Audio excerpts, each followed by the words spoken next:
बे समाव नोंथांमोननि गेजेराव लानानै फैदों मोनसे बिग ब्रेकिं आपडेट। आमेरिकायाव बे समाव गिख्रंथाव थासारि। आमेरिकानि बारग' हादरगिरि डनाल्ड ट्राम्पखौ थमासआ मानो गाग्लोबदोंमोन? डनाल्ड ट्राम्पखौ गाग्लोबग्रा ट्राम्पनि राजखान्थिखौ मुगैदोंमन नामा? थमास मेथ्यु क्रुक्सआ जेबो राजखान्थियारि सान्थौ गैया आरो जेबो दाय गोनां रेपखान्थि गैया। नाथाय सासे 20 बोसोरनि सुबुङा मानो बिग्रायखांदोंमोन? सिगां समावबो आमेरिकानि साब्रै हादरगिरिफोरा उदखारिफोरनि आखायाव जिउ खोमानांदोंमोन।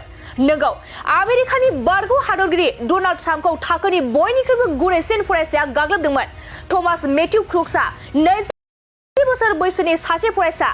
सिएनएननि फोरमायथिनाय बायदिब्ला थमास मेथ्यु क्रुक्स मुंनि सासे फरायसाया पेनसिलभेनियानि मोनसे फोसावदिं मेलाव आमेरिकानि बारग' हादरगिरि डनाल्ड ट्राम्पखौ गुलि गावदोंमन आरो लोगो सिकिउरिटिफोरा ट्राम्पखौ रैखा खालामदोंमोन। थमासआ AR-15 स्टाइल राइफलजों ट्राम्पखौ गाग्लोबदोंमन।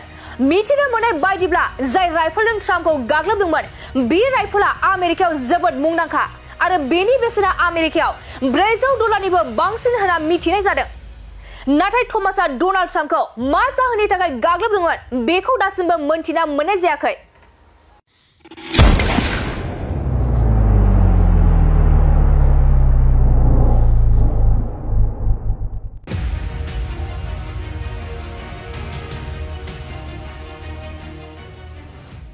बे समाव नोंथांमोननि गेजेराव लानानै फैदों मोनसे बिग ब्रेकिं आपडेट। आमेरिकायाव बे समाव गिख्रंथाव थासारि।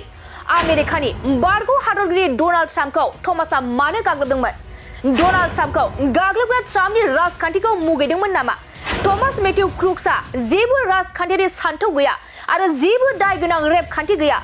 नाथाय सासे 20 बोसोरनि सुबुङा मानो बिग्रायखांदोंमन? सिगां समावबो आमेरिकानि साब्रै हादरगिरिफोरा उदखारिफोरनि आखायाव जिउ खोमानांदोंमन। नंगौ, आमेरिकानि बारग' हादरगिरि डनाल्ड ट्राम्पखौ थाखोनि बयनिख्रुइबो गुरैसिन फरायसाया गाग्लोबदोंमन। थमास मेथ्यु क्रुक्सआ 20 बोसोर बैसोनि सासे फरायसा।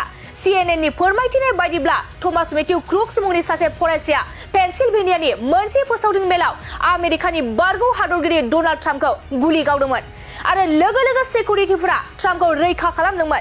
थमासआ AR-15 स्टाइल राइफलजों ट्राम्पखौ गाग्लोबदोंमन। मिथिनो मोननाय बायदिब्ला जाय राइफलजों ट्राम्पखौ गाग्लोबदोंमन बे राइफलआ आमेरिकायाव जोबोद मुंदांखा आरो बेनि बेसेना आमेरिकायाव $400 बांसिन होनना मिथिनाय जादों।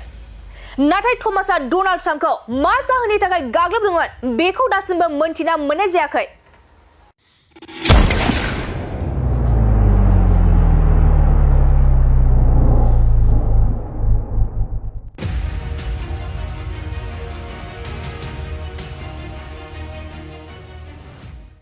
बे समाव नोंथांमोननि गेजेराव लानानै फैदों मोनसे बिग ब्रेकिं आपडेट।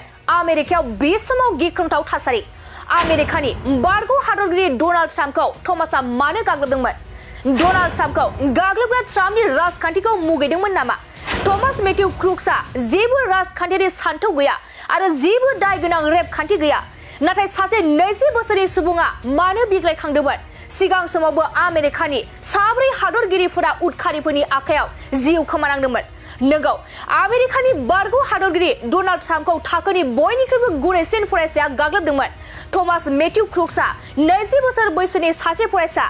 सिएनएननि फोरमायथिनाय बायदिब्ला थमास मेथ्यु क्रुक्स मुंनि सासे फरायसाया पेनसिलभेनियानि मोनसे फोसावदिं मेलाव आमेरिकानि बारग' हादरगिरि डनाल्ड ट्राम्पखौ गुलि गावदोंमन आरो लोगो सिकिउरिटिफोरा ट्राम्पखौ रैखा खालामदोंमन।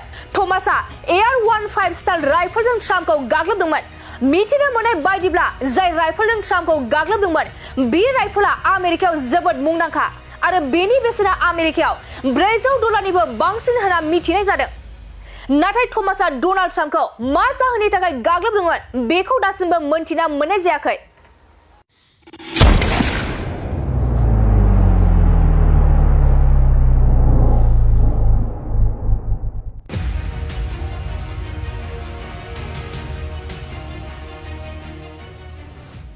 बे समाव नोंथांमोननि गेजेराव लानानै फैदों मोनसे बिग ब्रेकिं आपडेट। आमेरिकायाव बे समाव गिख्रंथाव थासारि।